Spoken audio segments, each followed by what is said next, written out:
Welcome back to NewsMonkeys with new additions to staff and new monkeys.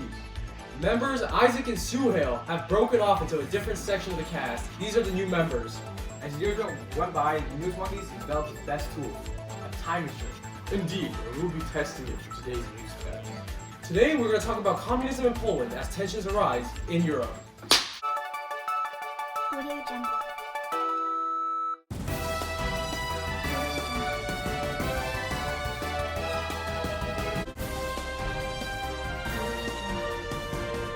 The Yalta Conference in 1945 decided that Poland's boundaries would be shifted 150 miles west of their pre-war position. Consequently, the eastern boundary was placed at the so-called Curzon Line. World War II had ended and Poland has been devastated by the war. Poland has lost 46% of its pre-war land. As a result of these territory changes, Poland has a present area of approximately 20,000 square miles and about 20% smaller than its pre-war size. Following this, the Nazi occupation of Poland was brutal, costing the lives of millions of Jewish and non-Jewish Poles. According to the United States Holocaust Memorial Museum, between 5.5 and 6 million people lost their lives during World War II. In addition to the frightful toll of life and untold misery and degradation, Poland suffered great physical destruction. 1945 Warsaw was a heap of rubble, and Poznań, Gdańsk, Wrocław, and Szczecin were in ruins. Poland's foreign policy has always been exceptionally sensitive to the facts of her geographic position. Squeezed between Germany and Russia with no natural borders to protect her, she has been repeatedly threatened by powerful neighbors ready to deprive her of her very existence. The communist regime in Poland was established only after a prolonged and at times fierce struggle between the Polish Workers' Party, backed by Soviet military might, and the anti-communist political forces supported by the overwhelming majority of the people. I think it's time we finally put the time machine into use, right ladies? Maybe we can get some clips from real time. Where and when should we go first? Are you sure the time machine works perfectly? I believe so. Alright, let's go to the see aftermath of World War II in Poland, 1945.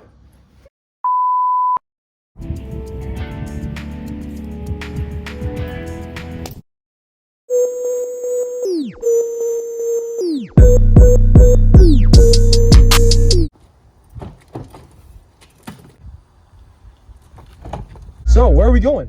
We're going to Poland after World War II, boys. Okay.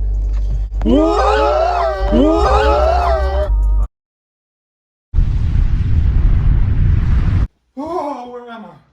Where am I, sir? Where am I? You're in Poland. Who are you, sir? Father Jerzy. So, Father, how's it like living here? It's very hard. Here, we are attacked for our beliefs, but also for just wanting change. What do you do to show that you want change? We just protest and hold strikes. We are non-violent, but we want the end of communism in Poland. Have you participated in any strikes or protests yourself? Yes, I have been participating in the anti-communist resistance movement, but only in a peaceful manner. I participated in the solidarity strike in March of 1981, but eventually led to the government declaring martial law and ending any sense of a normal life in Poland. Has that stopped you from advocating? Absolutely not. I have been conducting mass, but also speaking and advocating for human rights, the end of communism in Poland, and for peaceful protest and opposition. How has your message been received by the communist government so far? You can tell they really don't like it. They tried to bomb me, they tried to imprison me on false charges, and I don't know what they might do next to stop me. You seem like you've been through a lot, sir. I hope you stay safe and that you have success in your movement. Few moments later. Are you guys here to talk about the grace of God? Sure. Indeed. Wait, are you guys communists?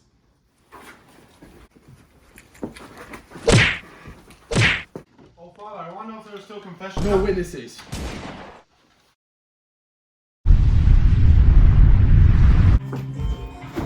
Where am I? Wait, where's everybody else? Wait, what is that? What the?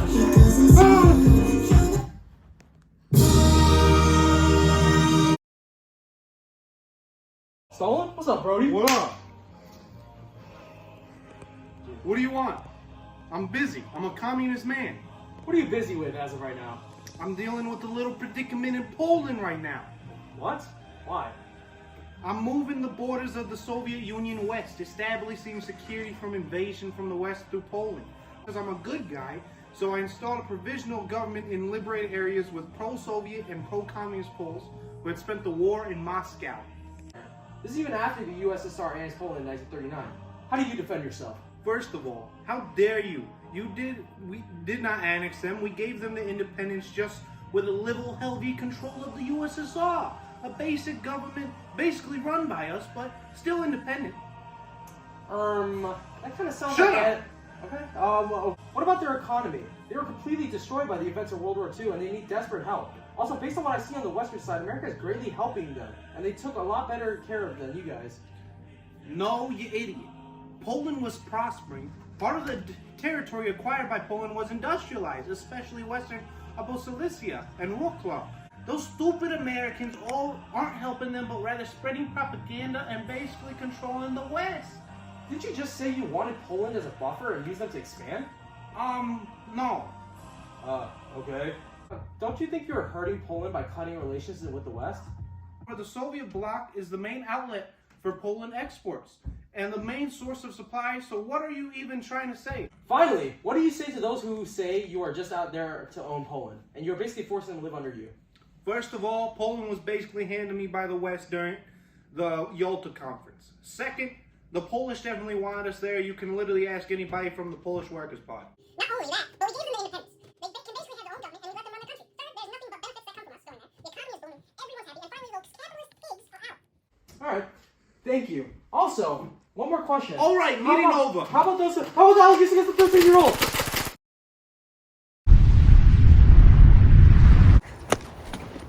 Whoa! Where am I? Where's everyone else? What's going on over there? Yo, are you Władysław Gomułka? What? Are you the Polish Worker Party? Oh yeah. Oh, can I talk to you? Can I interview you? Yes, you are in Poland. It looks old here. What time is it? Did it work? It is 1945. Yippee! It worked! What did? None ya. Anyway, it's nice to meet you. I was wondering if I could ask you a couple questions. Sure. What role do you envision the PWP playing in the shaping of the future in politics for Poland? Well, the Polish Workers' Party will play a central role in leading a socialist transformation in Poland. If necessary, would you become aligned with the Soviet Union? Yes, we will gladly become aligned with the Soviets. We want to form it on a more pragmatic basis. Can you tell me more about these pragmatic bases? We stress the Polish national interest and wish to pursue a more limited cooperation as conditioned by the interest. Wouldn't that make you completely dependent on Stalin? Well, sorta. Okay then, moving on. How do you see Poland's role in the broader international communist movement, especially in the light of emerging Cold War? Well, I would approach Poland's role in the broader international communist movement with a combination of pragmatism and ideological commitment. Poland has the opportunity to align itself with other nations sharing similar socialist aspirations. The Soviet Union, as a key ally, plays a significant role in this scenario, providing necessary counterbalance to the forces in the West. Oh, it's good to know. Come help me! Gotcha!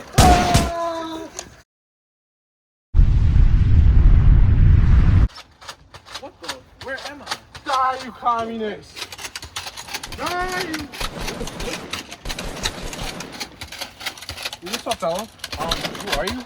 Oh, I'm with the Polish Underground. Can I talk to you for a quick second? Yeah, of course. So you're now at the Polish Underground base. Alright guys, I'm here in real time with a member of the anti-communist resistance movement of the Polish Underground. Could you talk about some of the things you guys do?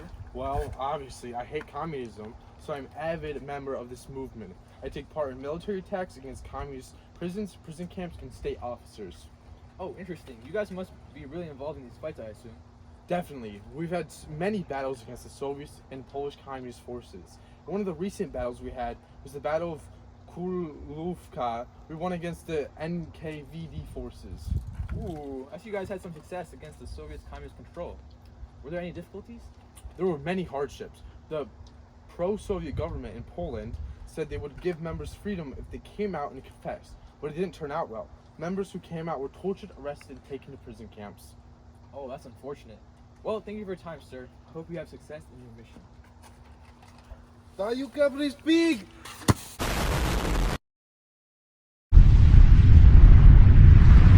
Ooh. Oh my god, No way. What happened? I thought I died. Oh, I did my too. God. Well, I guess the time machine didn't work out the way I thought it would. Well, I talked to a person from the Polish underground anti-communist movement. I learned about what they did and how they responded to communist influence. Many battles occurred between the communists, which were the Soviets, and the Polish communists, and the anti-communists of Poland. I got to talk to Father Jerzy, and we learned that he was very influential in the Solidarity movement in Poland. He led great strikes and the masses that would and he would hold masses that would influence thousands of people and spread the message of human rights, anti-communism, and peace. Sadly, he was killed by the communist government, but is now revered by the Catholic Church as a martyr. Stalin was clearly biased, and we can see through the lines of his lies, proving to us that he never had any intention of helping the Polish. He wanted to expand the West and grow his influence during this time, hurting the Polish people. Their economy improved, and post-war were not in the worst position. However, we can see later that they would suffer a lot after Stalin dies. Stalin was a clear, no-good lying pedophile who persecuted those who just wanted freedom. He claims to be a good guy protecting Poland from the West, but the fact is he was only looking out for himself and the USSR. After talking to the Work Party leader, we learned the ways the Work Party thinks. Gomulka emphasizes the significance of Poland's active participation in the international communist movement as it means to shape its own destiny. So they would like to work with Stalin if necessary. Rather than being a passive follower, Poland under his leadership strives to contribute to ideological discourse. Well, here you have it, guys. We were able to talk to people involved in the USSR's communist influence on Poland and get real-time information on the subject. Thank you for listening. We need to go fix this time machine. Let's go, guys. NewsMonkeys, signing off!